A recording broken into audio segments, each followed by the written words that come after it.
But there are also occasions when the Freemason must travel west. I draw your attention to the opening of the lodge in the 3rd degree in emulation. Worshipful Master: Brother Junior Warden, whence come you? Junior Warden: the east. Brother Senior Warden: whither directing your course? The west. What inducement have you to leave the east and go to the west? To seek for that which was lost, which, by your instruction and our own industry, we hope to find. And as we know, this journey is a journey towards death. The death of Hiram Abiff, a journey in search of lost truth, of lost spirit, and of faltering hope. And at least one version of the legend tells us that the body of Hiram Abiff was buried to the west of the temple. Now, whereas throughout history we have travelled east in search of knowledge, we have seldom travelled west. And in Western Christian mythology at the time of Columbus, a journey westwards, particularly a journey over water, was an image of death. How much more courageous, therefore, does Christopher Columbus' journey look to us now, westwards across the Atlantic, into the setting sun, the darkness of the unknown? How much more courageous must be our own personal journeying westwards, even if not towards death, than at least journeying towards the middle chamber to discover unpalatable things about ourselves, our own failings and blemishes, which we need to repair before making a claim for our wages. But this pilgrimage is essential if we are to make moral progress. Aside from journeyings east and west, we can regard this in another dimension. When the aspirant first puts on the blindfold outside the door of the temple, the effect should be to direct his attention away from outside distractions into his inner self. He leaves the circumference of the circle, bounded by 2 grand parallel lines, and sets out on his journey to the centre, that point from which, once he has reached it, he cannot err. The centre, as we know, is a place where he must go in order to be with himself and to know himself and to own himself. This journey towards self-knowledge is the most important in all Freemasonry, perhaps the most important in life itself. For without it, the next journey is impossible. And what is that next journey?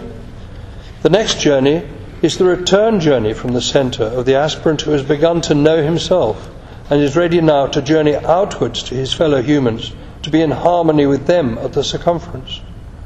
We need this for the moral progress we aspire to in Freemasonry, for an understanding of the universe we inhabit, and ultimately to approach the throne of God. Although we have mentioned death, we have not yet addressed the third journey, the last and greatest trial of all. I am assured that the following passage from the 3rd degree emulation ritual will be recognizable to you, despite the differences between our two allegorical systems. In the passage, after the Master has reminded the candidate of the import of the 1st degree, he reminds him of his progress through the 2nd degree with these words, I quote, "Proceeding onwards, still guiding your progress by the principles of moral truth, you are led in the 2nd degree to contemplate the intellectual faculty and to trace it from its development through the paths of heavenly science even to the throne of God himself. The secrets of nature and the principles of intellectual truth were then unveiled to your view. To your mind, thus modelled by virtue and science, nature, however, presents one great and useful lesson more. She prepares you, by contemplation, for the closing hour of existence, and when, by means of that contemplation, she has conducted you through the intricate windings of this mortal life, she finally instructs you how to die." Now, we may find these words, one of the most beautiful passages in the English ritual, mightily inspiring in themselves, but they incidentally contain passages which are pointers to our profession, proceeding onwards, guiding your progress, the paths of heavenly science, the intricate windings of this mortal life. It's all about the journey. And the 3rd degree is not, in fact, so much about death. This is a bit indistinct, but I'll have to interpret it for you. It is about the journey back from the grave. Just as Orpheus returned from the underworld, it is about man's triumph over death, the fact that we can be regenerated, that we can put off our old, fallible, incomplete self to be reborn to a higher state of consciousness and perfection.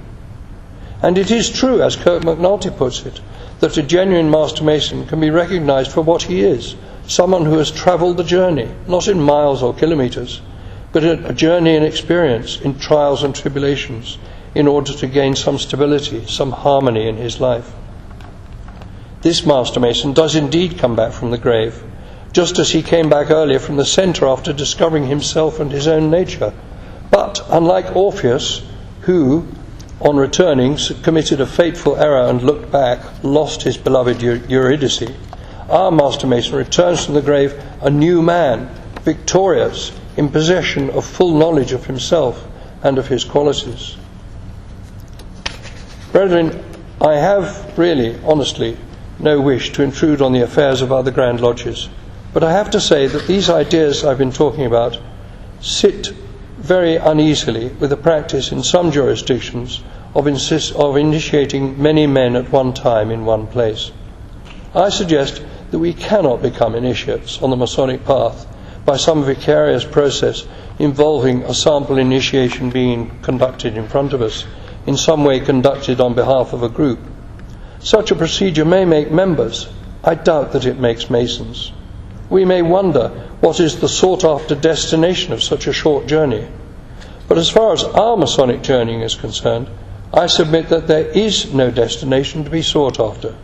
We are concerned only with the journey. Unless we believe ourselves to have attained the same level as Lord Krishna or the Buddha or Jesus or the Prophet Muhammad, we will probably not attain spiritual perfection in this life. But we can attain fulfillment by experiencing the joy of travelling the path, by constantly seeking more knowledge and more wisdom, by continuing to ask questions of ourselves and questions of others, by refusing to be hidebound by religious dogma or ideological precepts, by daring to know, daring to think for ourselves, and daring to work out our own salvation. Then, brethren, the journey and the destination are the same thing. The poet and playwright Bertolt Brecht, himself an atheist, was asked one day by his friends what he wanted written on his gravestone when he died. They were all in a bit of a jocular mood. I think they had a few pints of beer. But Brecht was quite serious. He didn't joke about it. "I want you to write," he said, "that in my life I was uncomfortable, and that I intend to remain so even after my death." He did not intend to stop asking questions, to stop seeking the truth. And I submit, brethren, that neither should we. Don't stand still. Keep journeying. It's what the Spirit is for.